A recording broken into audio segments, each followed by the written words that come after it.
Hello everybody, welcome to Telli Talks, where we talk about life, growth, relationships, and all things in between.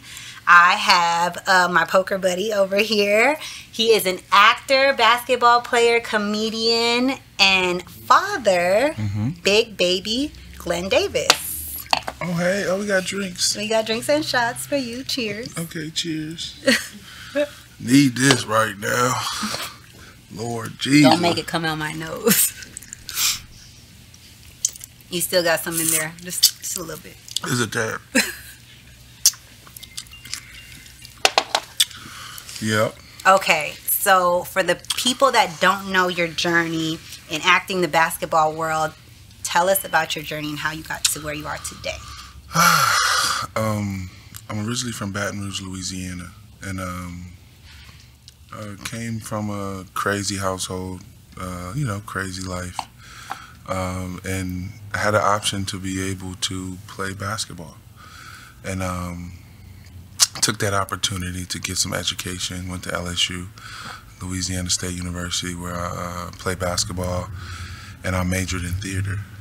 And so kind of took that opportunity playing basketball. I didn't know I was that good. My mom was like, oh, like they say you can go to the draft. And I was like, all right, cool. So I ended up going to the draft, and that made my career as an NBA basketball player, but also had a love for music and acting and theater. Did you have that itch when you was hooping to like want to act over hooping?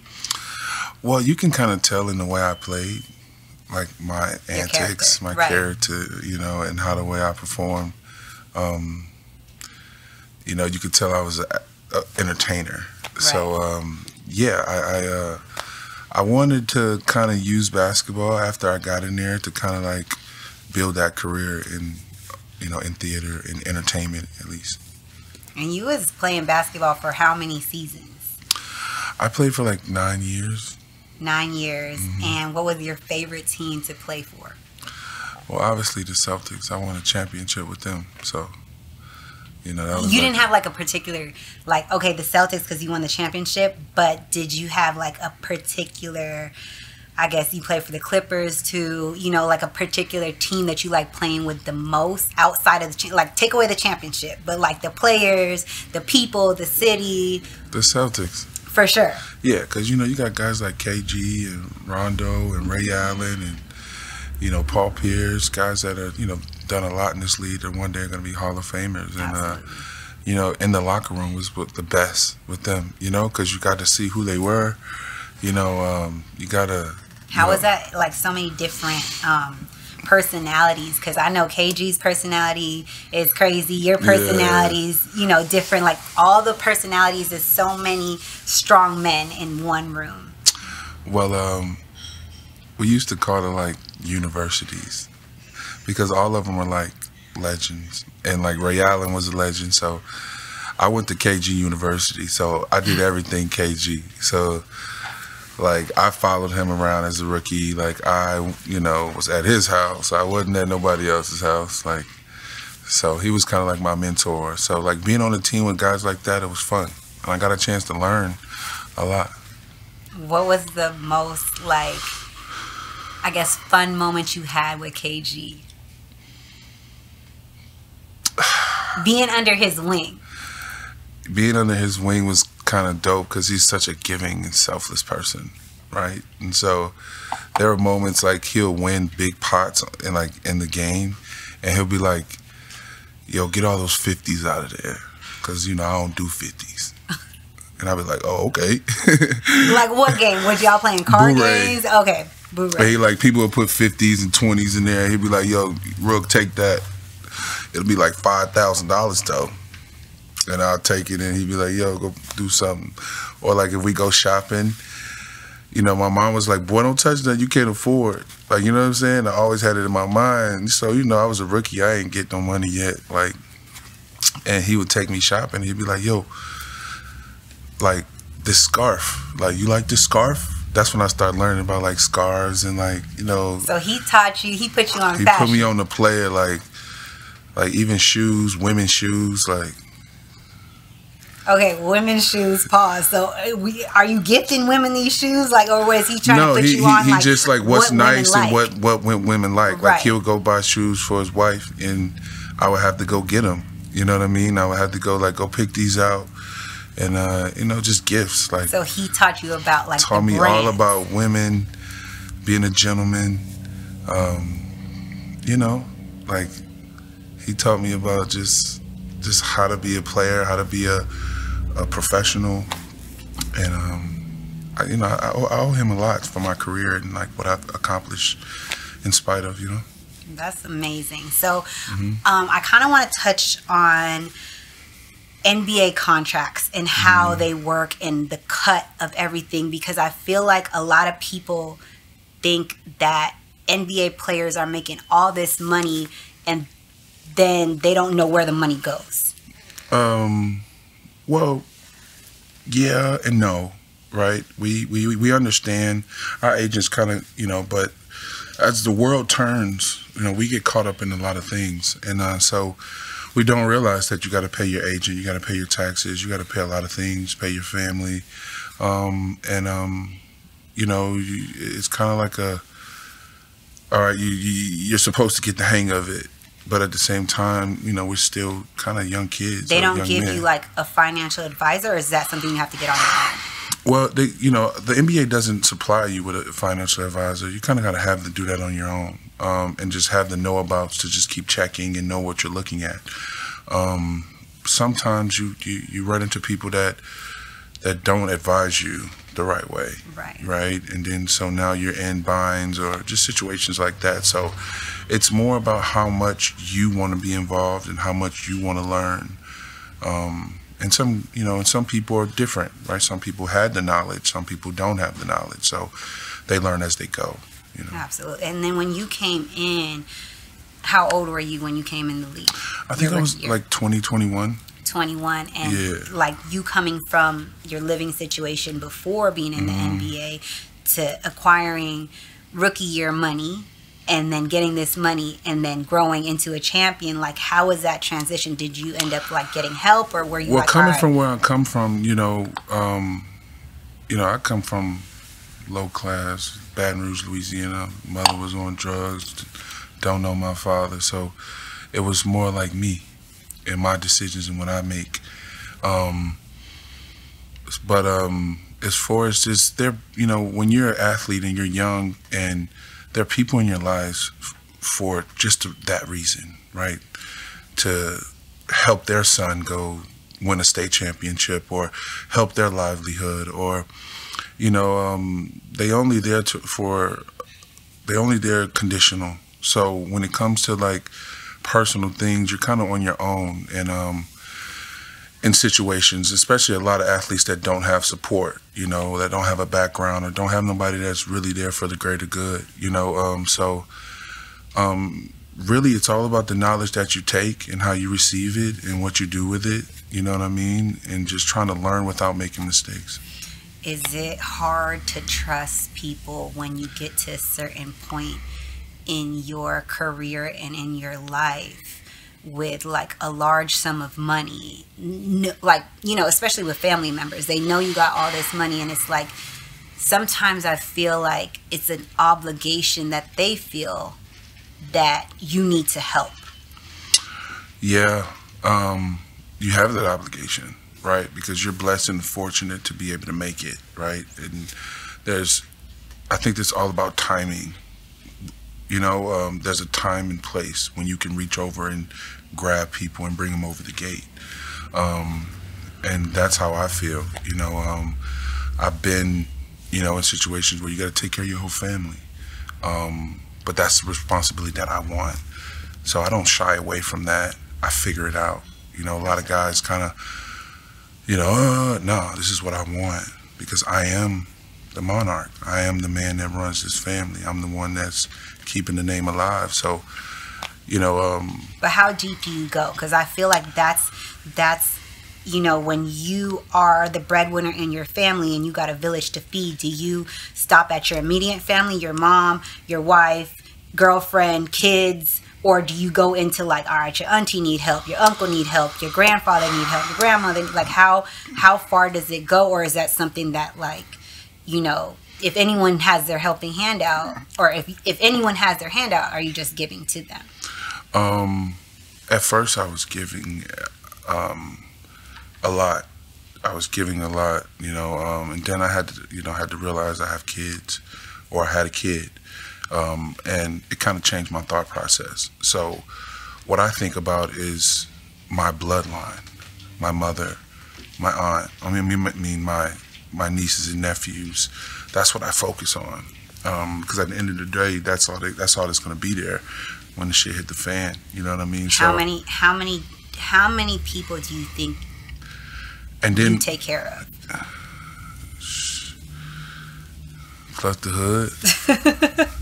Yeah, you know, because a part of me, you know, you got to protect the wolves protect you, so, you know, and I feel there's a necessary evil out there, so I make sure I'm covered all the way around. Absolutely. So, yeah, when you get those phone calls, jail calls, you pay attention, you know what I mean? That's what it is, being a general, you know what I mean? And that's the responsibility I embrace, I mean.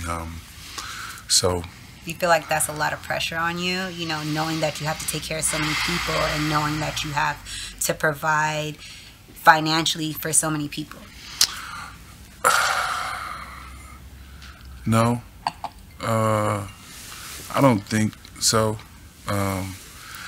It's just my character and who I embrace. Like, my heart is big as just this building, you know, so that's just how I feel, you know.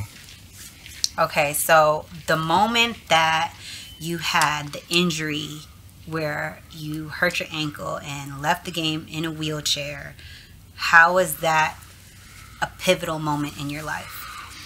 It was tough for me because it was my fourth surgery on my ankle, with my third surgery on my ankle, and the same one. The same one, and the Clippers didn't tell me it was broken. And then at the same time, they enticed me to play, right? I didn't play the whole year. Doc was playing Spencer Halls, and a part of me wanted to play, like the competitor in me. So I shot my ankle up when it was broken, and I shouldn't have shot it up. And they didn't advise me, they didn't tell me. It was a complete break. It was broken. Right, so I kept playing. I shot it up, didn't feel anything, but while shooting it up, it was messing it up more and more and more. So you didn't feel it based off of like the adrenaline that you had while you were playing the game? I felt it, but I had a fifth metatarsal break also too, and so I just thought my foot was just dealing with pain, and you know, I didn't want to miss this opportunity. So played, and then we ended up losing the series. We were up 3-1. Doc was upset, everybody.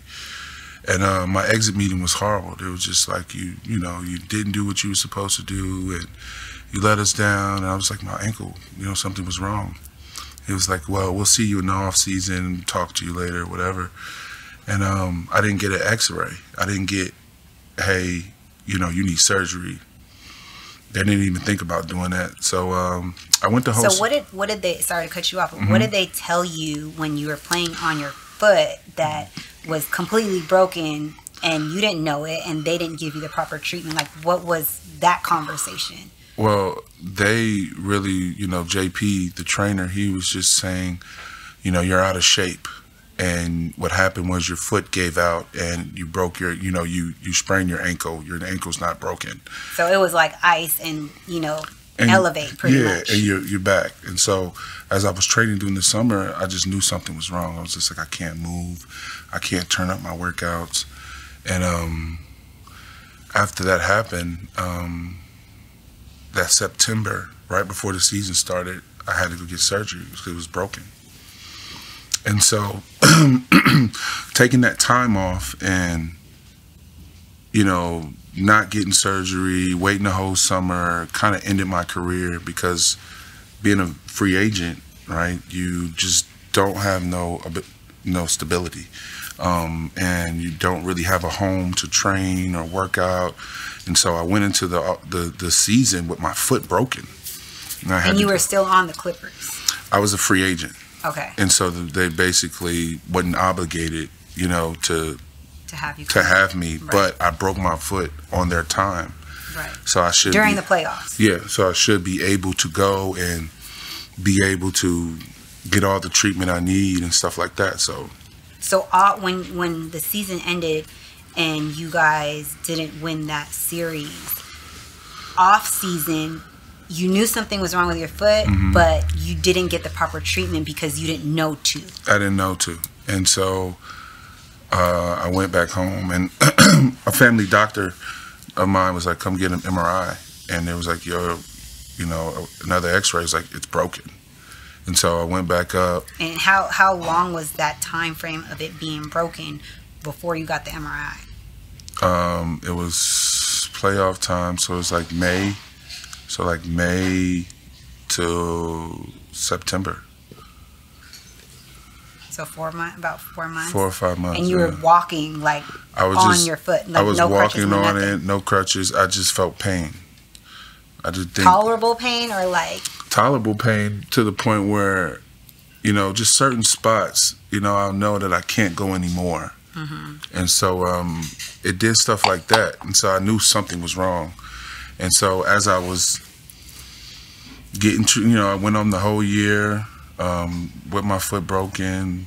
Doc, you know, called me and was just like, sorry to hear it. You know, we'll check back in. This is your family doctor? No, this is Doc Rivers, the head coach. And guy I won a championship in the Celtics with. So he just treated me like shit, really, at the end of the day. And,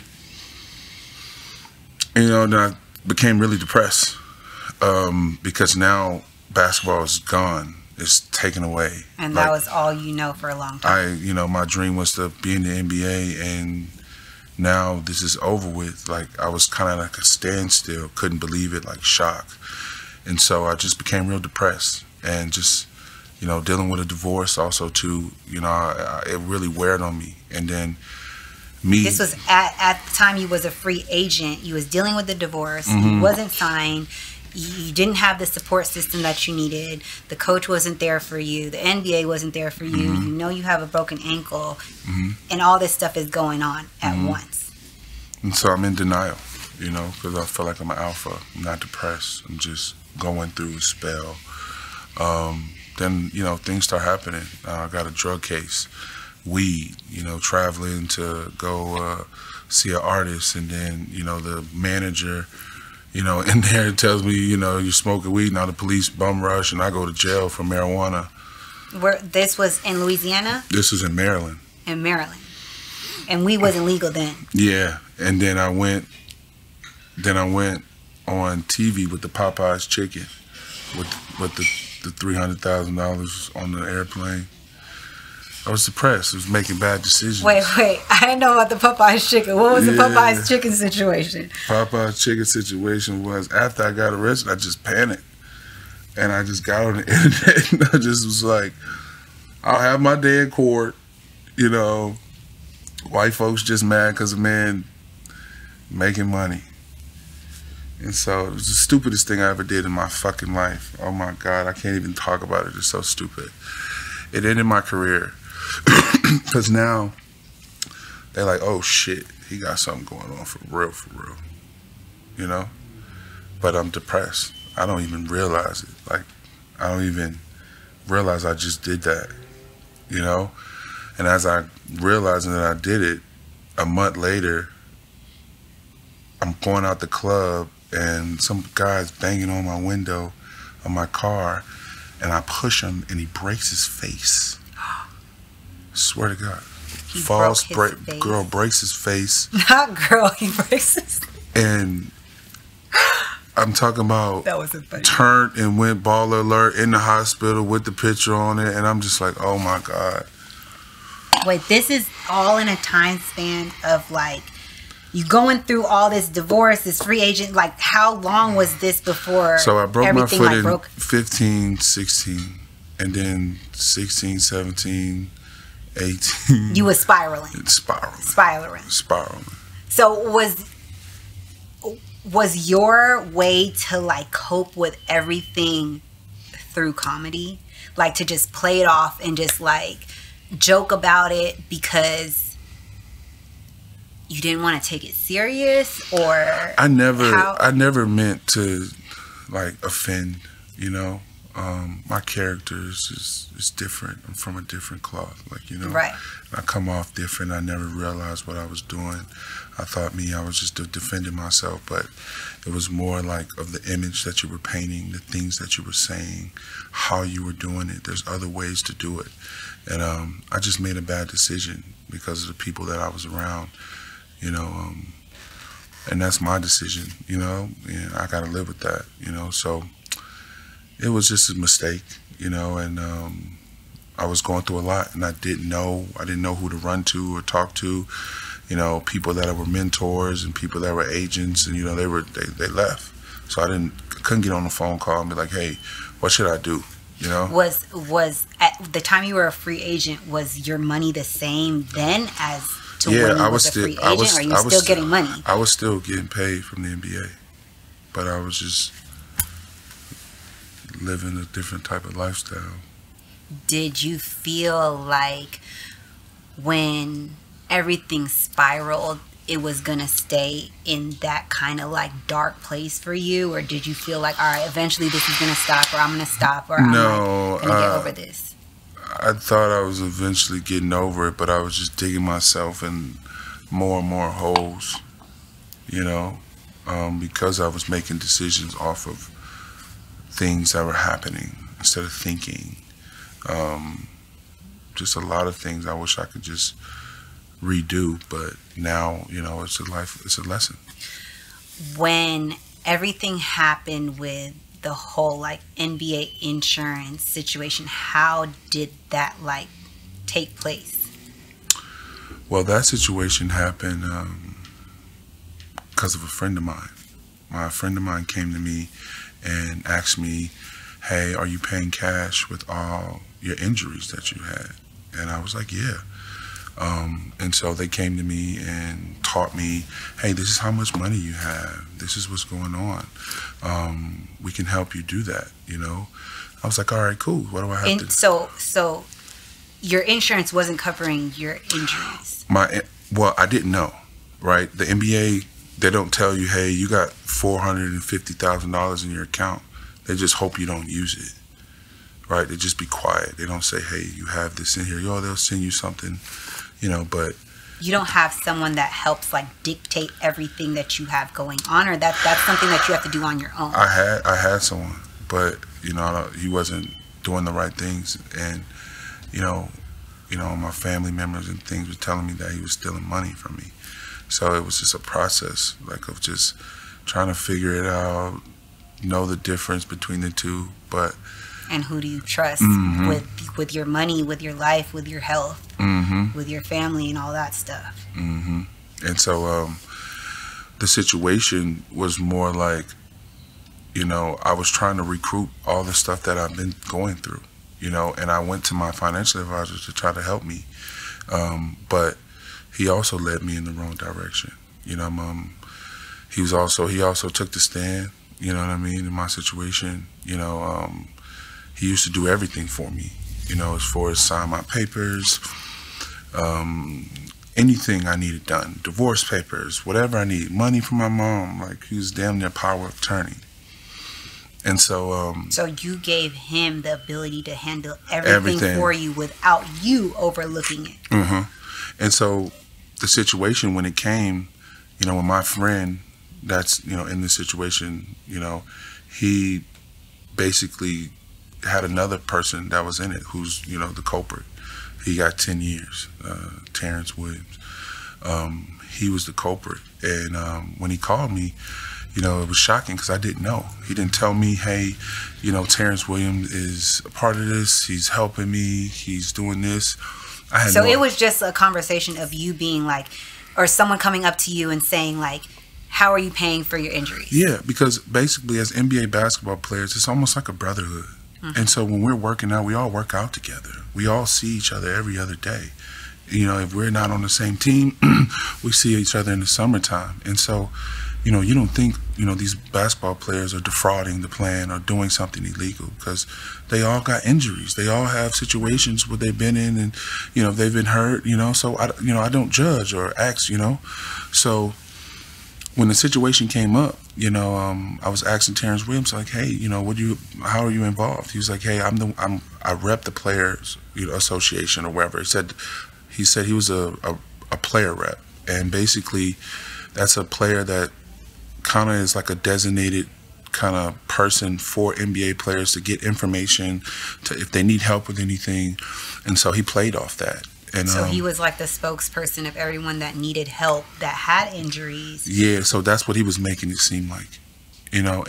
And he was expecting everybody to pay cash. He was expecting everybody to give him information in order for him to go to your physician and make sure that, you know, you get all the information that you're supposed to be getting. So he's the guy that makes sure the player gets everything he needs for his injury, does like the paperwork for it, and then the player goes to that particular physician. Yes, and so now he handles all this. He said he handled all the situation. He's the middleman.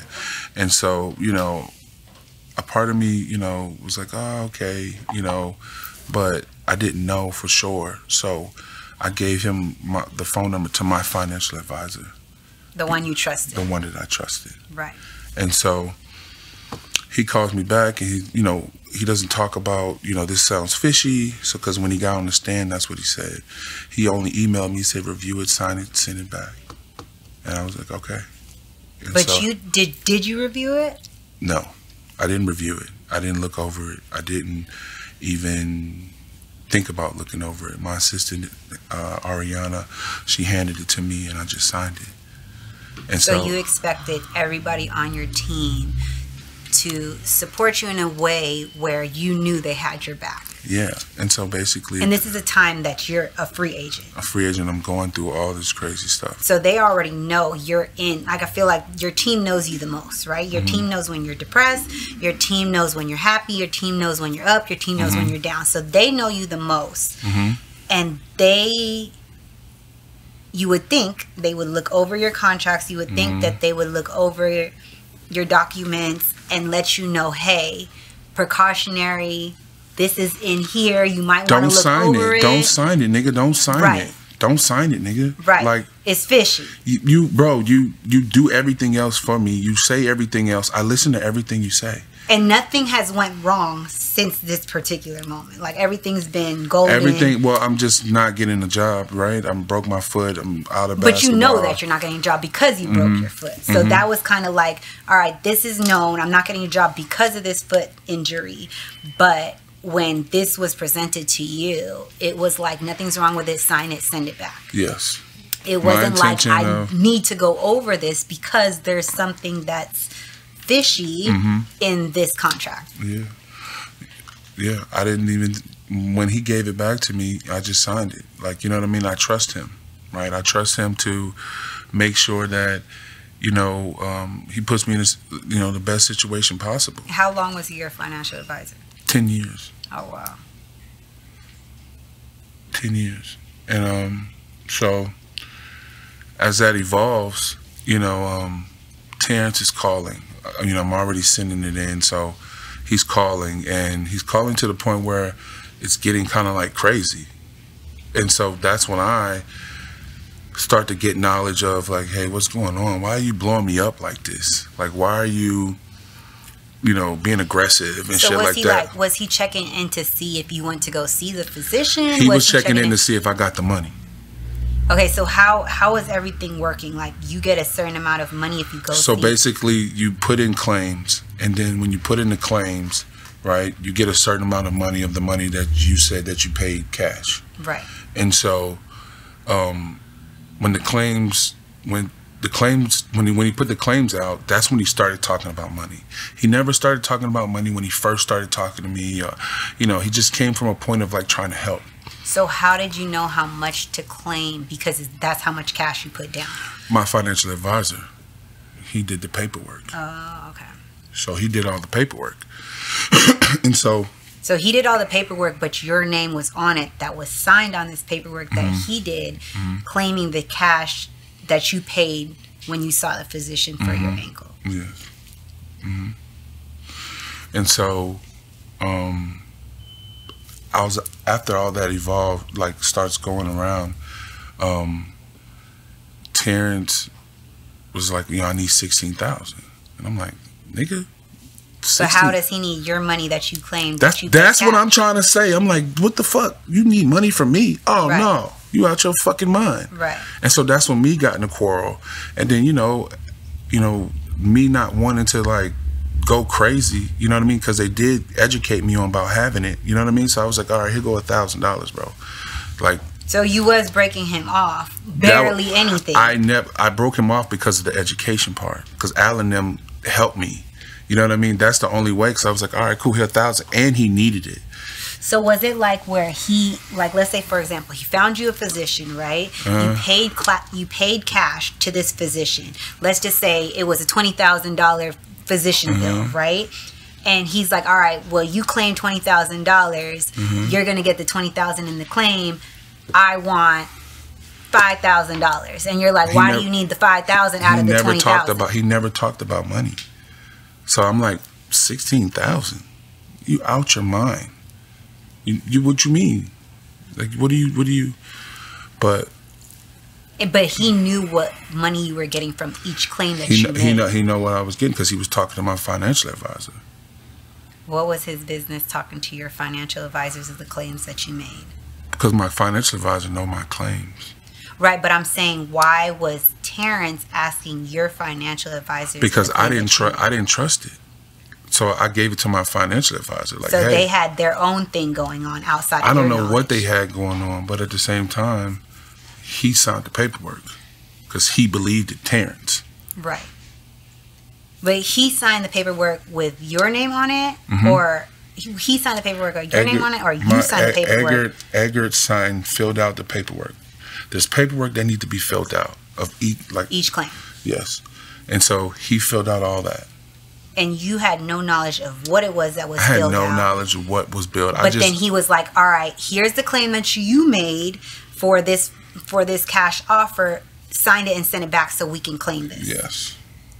He signed the paperwork. How long was that going on? It was only a one-time thing.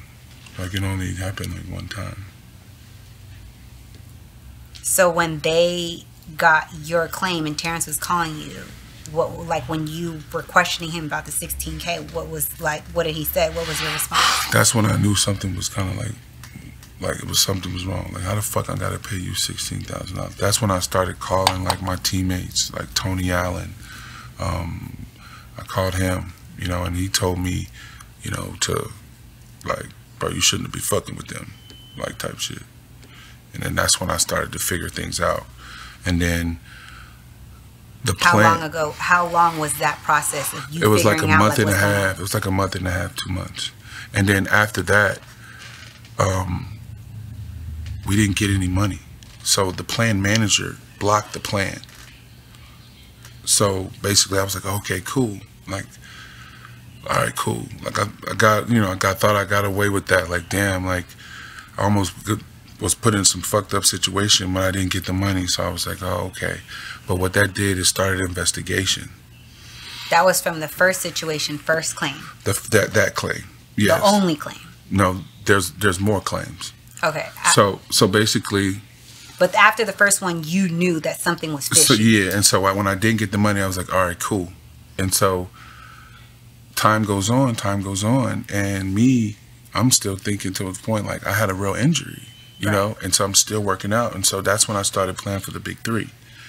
And as I'm playing with the big three, I'm looking at everybody else, my peers. Everybody's doing the same thing, and so I'm just like, all right, cool. How can I be involved, or how can I, get the same treatment? Because, I told my best friend, who I didn't want to implicate, I told him, Terrence and Alan try to take advantage of me. Like, can you put me in touch with a real doctor? Right. And so you still needed to fix your ankle. And I still need to fix my ankle because I was also playing at the same time. Right. So as I'm playing the big three, getting treatment, getting worked out on, you know, time goes by, and, you know, after I'm done, I go to Sean, and, you know, the doctor calls me and say, hey, man, whatever you need. And so, you know, I did recruit. This is a different situation. This is a whole physician, this is a whole situation. They're not even investigated. Right. Right. They're not even investigated. So as I see all the players doing it, so I'm like, okay, this is legit. And so as I go, you know, I'm training. So I call him and I say, hey, man, what can we do? You know, I text him, can you come to me, or do you want me to come to you? You know, I know you've seen me working at the big three. Like, you know what I mean? Like, can I take those claims? And he was like, yeah, you can, because I was there too. And so he tells me what to do. You know, he tells me where he wants to send the money to. Like, you know what I mean? And I'm thinking everything's legit. Like, I'm not thinking I'm doing nothing illegal. You know what I mean? And so the investigation comes, and you know, everything comes. I get arrested. They bring guns and, you know, draw me down, all type of crazy shit. You know what I mean? And you know, this was during the big three. No, this is right after. After I made the claims with them, I thought everything was fine. This is after. Whole new situation. Whole new situation. Whole new physician, but same situation. They're just so you're looking for something, and so they found this. And so the doctor from Atlanta, he basically ends up pleading the fifth. Basically doesn't come to trial and just turns everything like I brought him to the scam when he, you know, basically was already involved in doing things because I got his information from my peer. Right. Right. And he came to me saying, hey, recruiting me. You know what I mean? And like, that's hey, pay cash, and this is what. Hey, like, I've already paid cash. This is what I'm going to claim for because I know the days that you were here and I've watched you. Like, you know, and so. So he acted like nothing happened. He acting like. I don't know nothing. I don't know nothing else. I haven't done it to other players. Like, I came out of nowhere and just came and made him do fraud. So was he involved with other players? Yes. Hell yes. So. When they found out, did they find out he was? They never found out. They just basically say, "Hey, give us Glen, and we'll let you go." Oh wow! So basically, and you knew the other players he was involved with because they asked you. They brought me. This is what's going on with him over here. And he was like, "Come over here with us." Right. So and I'm not. You're not about to tell on who's involved with what's going on. That's not what I'm doing. Right. I'm not doing that. I'm not from that. I'm from a different cloth. My mama would be mad at me. So how many other people were there that was getting treatment from this doctor? About 50 other guys. 50? And nobody found out about the other 50? Nobody found out about that. And that was based off of this doctor in Atlanta? Yes. And he just does sports? I mean, like, what was he doing? Like, just... He does sports. He does celebrities. You probably know who he is if you see. And he was just like, I don't have no involvement in this. I don't have. He brought me into this. I just came out of nowhere and brought him into this. Is he black? Yeah. Wow. Yeah. So, when all this happened and you got arrested and raided, what did you say? What happened when they were questioning you about this whole situation? How it started, where it started, when it started, who it started with. First of all, they called me, and at the time I think I was with Chris Brown or something. I was doing something busy. He was outside. I was busy. He was outside. Well, no, I also work with him too, but I was doing something for him, and I couldn't come. The FBI called my phone, right? And if the FBI call your phone, I'm not gonna just go. Like, you know what I'm saying? I'm not like, hey. Like, what? You didn't question, like, why is the FBI calling my phone? Why am I in trouble? I didn't even think nothing about it. I should have right then and there called my lawyer and got right on it and say, hey, you know, because the NBA, well, the FBI, they were. You didn't think that, like, the FBI is calling my phone, this is serious. Was you high? Like, were you smoking weed? Oh, yeah, I was high as fuck. So you just didn't, you were just like, FBI's calling my phone. I didn't even think about it. What am I going to do? I just called my lawyer, and he was just like, just wait, because, you know, they're not telling us nothing. So they weren't saying like, oh, we're going to break in, we're going to do this, we're going to do that. Like, what was that conversation? Well, the conversation was basically, you need to come talk to us right now. And I was like, I was in Miami, so I couldn't just pop out, you know. Where was that conversation supposed to happen? In like LA. What city? LA. Yeah. And so when they came, I didn't, you know, I called my lawyer. I didn't think nothing of it. So did your lawyer handle that call for you? He did handle that call, but they didn't give me no information on Right. what they wanted to speak to me about. It was just like, come in, we need to talk to you. Yeah. So when you were in Miami, when you got back to LA, were you like, all right, I need to talk to the FBI? Yeah, but they didn't want to talk to me. How long was that time frame of the call Like from a couple, you going like to LA? 7 days. And they were just like, all right, we just not going to talk to you. We didn't get to talk. We didn't get to talk. So you thought talk. nothing of it after I that? didn't think nothing of it. And then, you know, the more and more I started to, like, the more and more I got wrapped up in it, I'm just thinking, like, I can't tell. You know, like my society, where I'm from and where I'm, you know what I mean?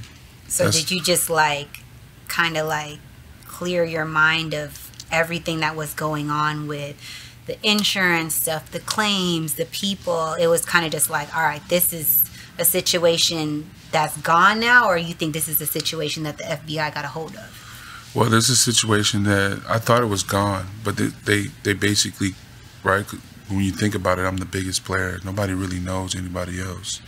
I'm the biggest one. And were you making the highest claims because you had a real injury? No. When you look at my claims, it's only $80,000 that I'm going to jail for. They made hundreds of thousands of claims. Everybody. So why do you think that they targeted you? Because I went to trial. I went to trial, and because I didn't know what to plead to. Right. You know, what am I going to plead to? I really came from a point of where I thought I had a real claim, because I had a real injury that affected my life in so many ways. And you have an MBA and your career, and you have an MBA salary over, not an MBA healthcare plan, where the money doesn't come from our taxpayers. The money comes from me, right? The collecting the bargaining agreement, right? The players came up with the players and the owners came up with a collecting the bargaining agreement, where players can put in money and the owners match it, right? And it's in a third party, where the health insurance at. It's in a third party where you have to go access the money. So I'm not stealing. They said I was stealing from other people. I'm stealing taxpayers' money. So it was what you thought was your money because or your health insurance that the NBA provided. Yes, and then in every meeting that the Players Association have, there's a document or a PowerPoint that says this money is yours. Like, so mentally you thought that was yours. That's what they tell us. For your injury. Health, yes. Right. And so I got no assistance when I broke my foot and I had to do all the treatment and I had to be in places thousands of people were at. Like, it wasn't the same. You know what I mean? And so did you max out whatever was in that account of the funds provided? No, it's still money in was? there. Still a lot of money in there. I only took, like, there was so only. So what did they say that money was for if it wasn't for you to process claims for your injuries? That's what it's for. That's what it's for. They're saying that my injuries were false claims because the doctor said I was supposed to be in Atlanta, but that's the lie. He told me I was supposed to be at the Big Three where he was at. So that's the situation, right? They're saying that I made false. So instead of you were at the Big Three, but the doctor was in Atlanta. The doctor was at the Big Three too. Okay, so you was at the Big Three with the doctor, but doctor.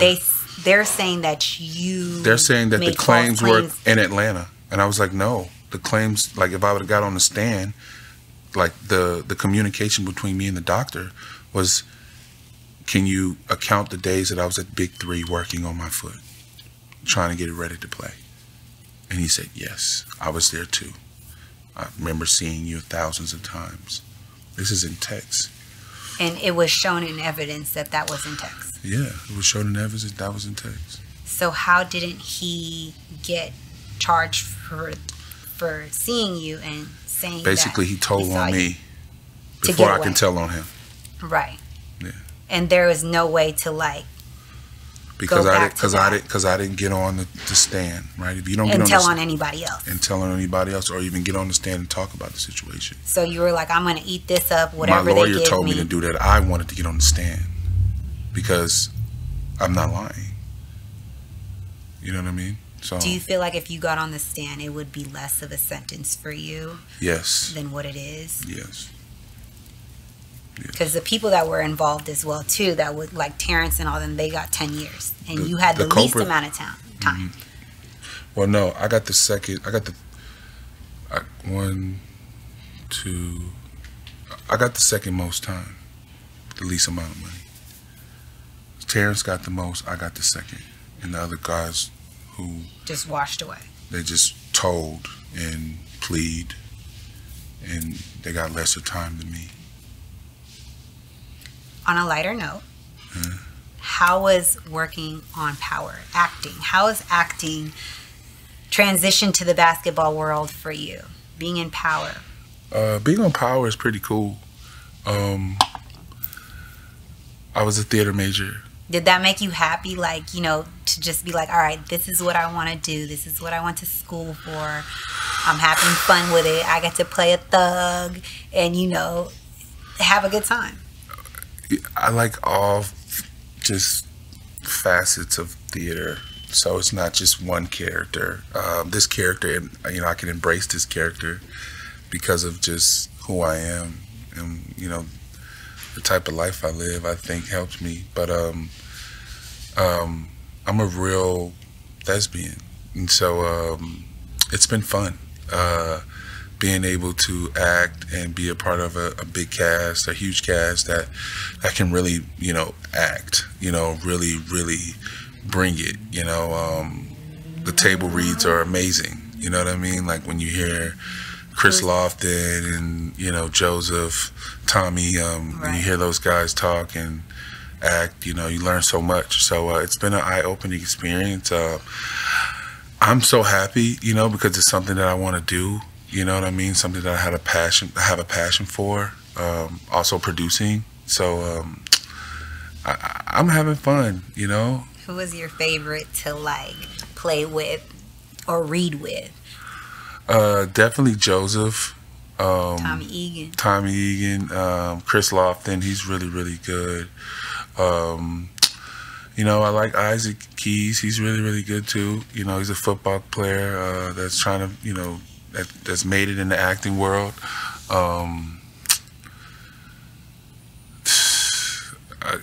So many people. Tommy Flanagan, he's dope. You know, it's a lot. You know, especially the writers, the producers. Lionsgate has been dope. You know, they've been super supportive. Do you feel like that's brought your happiness back, acting?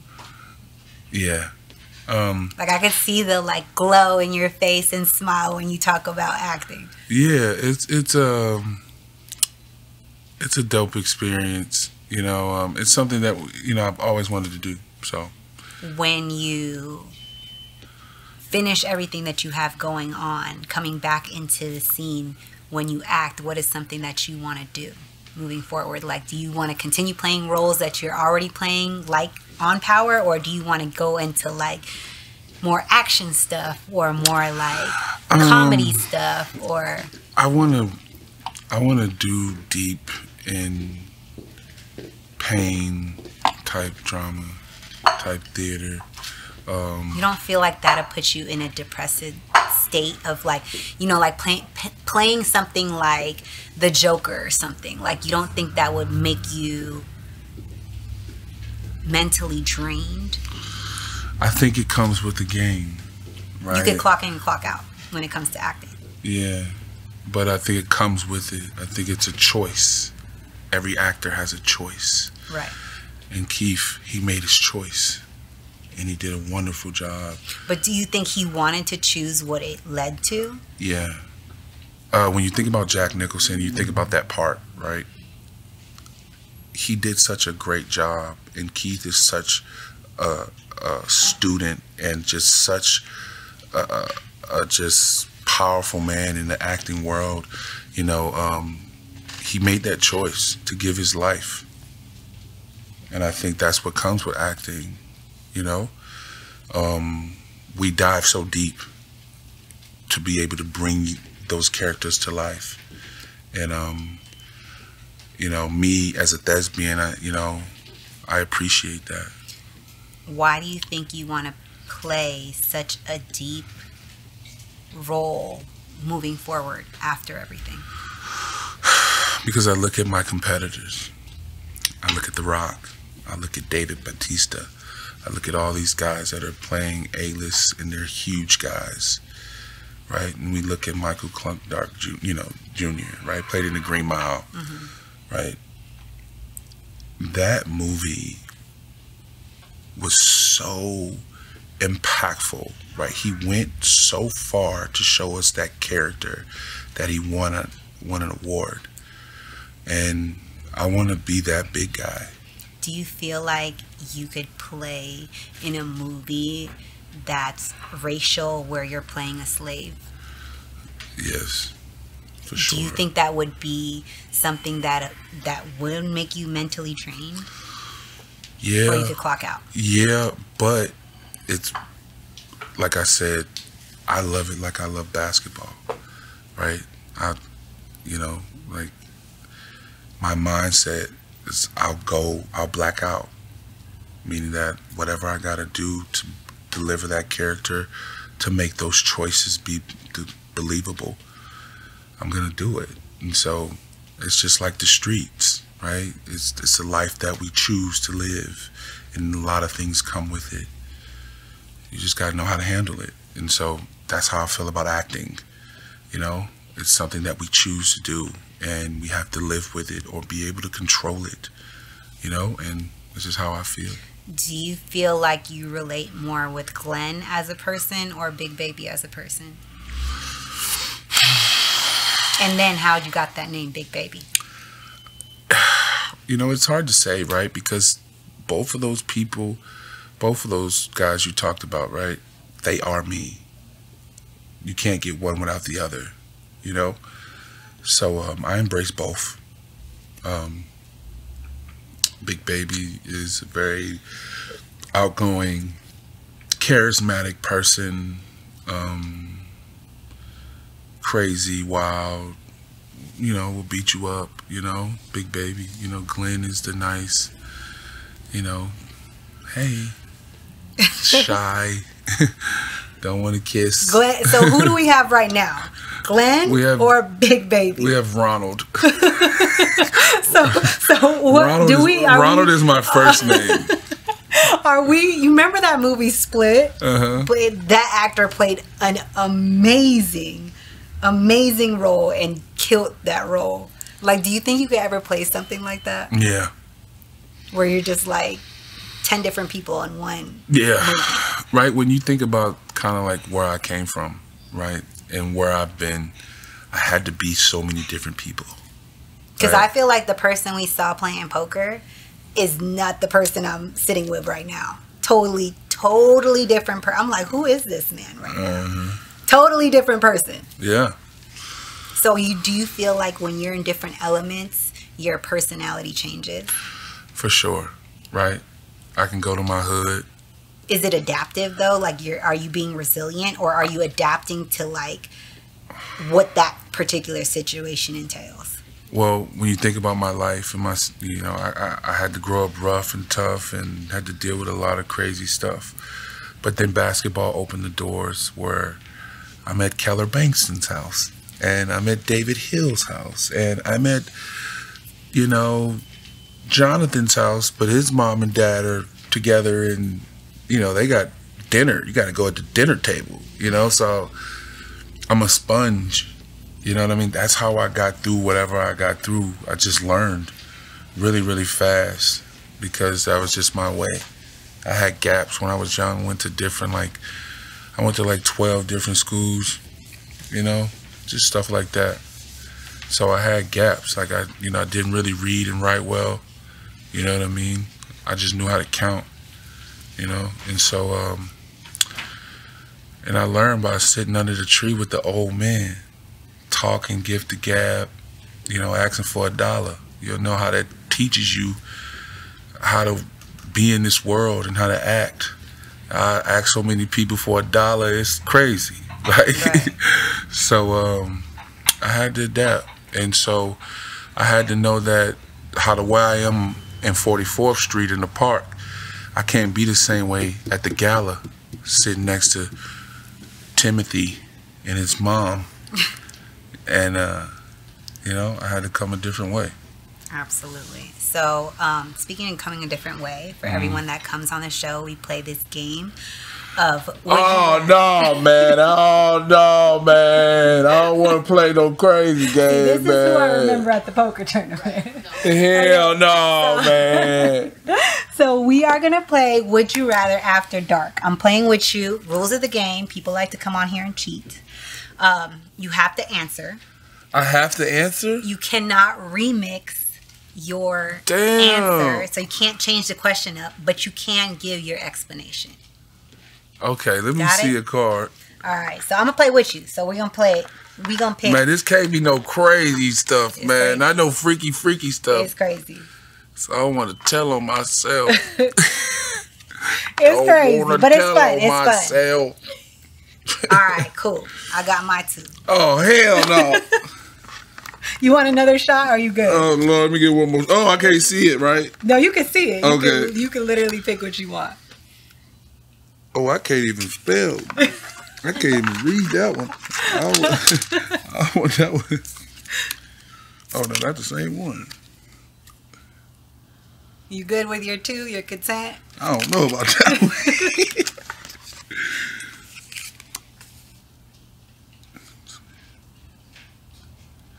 What? Okay, I'll take Okay, these two. I feel like this one is gonna be hard. No, I don't like that one. I want a nastier one. Okay, this is good. Oh, no, I ain't doing that one. Okay, this is a good one. Okay, I'll stop. What? What? What are these questions? You got your two? You're good? Okay. No, I don't want to do two. Okay. What? They're wild. They're wild. Okay. Okay, I gotta take these two. Okay, so these are mine. Okay. Okay, would you rather call your partner's mother right after you have sex every time and tell her how it was? Or poop a pile of parasitic worms and eat one? Oh yeah, I'm calling mom too. I'm letting her know how I'm in that thing. I am dead. I'm letting her know how I'm stroking. Mama, I'm in that thing. I'm calling you, just letting you know your daughter okay. She made it. She made it. All right, it's on you. Tell every child you meet that you'll adopt. Tell every child that you meet that you're adopted. Easy. That's easy. What was the other one? Vomit every time you orgasm. I'm telling every child that I meet I'm adopted. That's No that was question, it. that's easy. You gave me an easy one. Yeah, I got you you went easy light. ones. I ain't want to do you dirty. Oh, trust me, I get all the questions on here. I've had spit, swallow, all types of crazy stuff. Okay, I'm gonna get two more. Okay, I'm gonna go while you look for yours. Okay. All right. Would you rather die while being burnt at the stake after living a full life, or have 10 nipples randomly placed on your body? Damn, 10 nipples. Randomly. Randomly, it could be It like could be anywhere. like on your asshole, on your stomach, on your head, on your nose, in your mouth. Nipples? Nipples. 10 of them. 10 nipples. All over your body. I'll take the 10 nipples. I don't want to get burnt. You gonna live with 10 nipples. 10 nipples. Play with whatever. Okay, wake up in the middle of the night only to find your significant other masturbating to a photo of their ex. Ooh, I'm gonna chop his dick off. Oh, yeah? Sorry. Damn. Have everyone in the room discover your darkest secret. I mean, Which one you want? I don't feel like my darkest secret is like dark. I feel like it's more embarrassing than dark. Masturbating to your ex, I feel like is like just disrespectful. Cause like, why you not masturbating to me, and why I gotta be your ex? Like that's like why I don't care. Masturbate to the what? Masturbate. That's how you feel, okay? But you would be like, I don't care. Cause you would be with her if you wanted to. Like, but you don't. You feel like you don't feel like that's weird. I don't. I would rather that. I want to know what's up. I want to know. I don't want to be in the dark. I want to know. So you not like, who was that singer that was like, listen, if we together and we build something, and I look over, I'm not gonna pick that one. I'm gonna leave that one. You can have that one. That's just how I feel. You feel like there's times when arguments should arise, and that might not be an argument. Yeah, hold them accountable, but like, there's nothing to be like, whatever. I feel it. What was my options? Or have everyone in your room discover your darkest secret. Yeah, my darkest secret is not that. I got dark secrets. Y'all can have my dark secret, okay? I got real dark secrets. Okay, last but not least, use hot sauce as eye drops or die alone.